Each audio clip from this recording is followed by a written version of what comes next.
treating sleep apnea with CPAP therapy can be kind of involved, and getting off to a good start is very important. So we have some tips for you. The first goal of treating sleep apnea with a CPAP is getting your equipment set up as quickly as possible. Your sleep physician will write an order for CPAP on whatever settings and pressures are correct for you. And this order will go to a durable medical equipment company that participates with your insurance.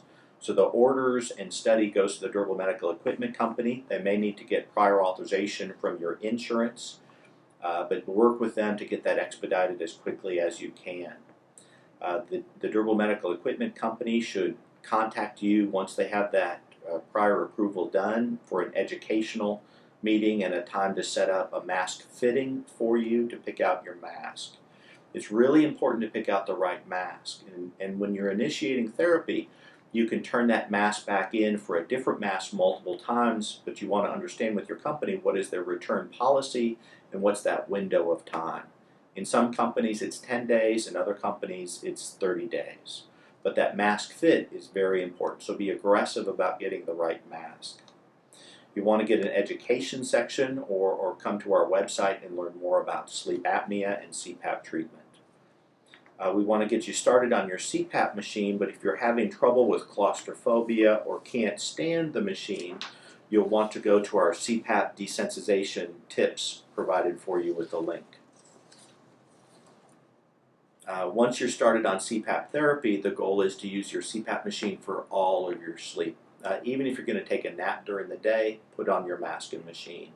Untreated sleep apnea can really be bad for you. Even if it's only happening 5 or 10 minutes a day, that's too much. And then many times if people have used their mask and machine for 5 or 6 hours and then don't use it an hour or two, that hour or two without using it undoes all the good that using it for 5 or 6 hours does. So again, get all of your sleep on your CPAP machine. If you can't, talk to your sleep doctor or your prescribing physician. We want to also have you go to our troubleshooting CPAP section if you're having trouble with your CPAP mask or machine. And then we want you to know that there's a compliance assessment that has to be done for most insurance companies. In that, you've got to see your doctor for a face-to-face visit and document that you're using the machine with enough compliance and that you're benefiting from it. And then your insurance will pay for it.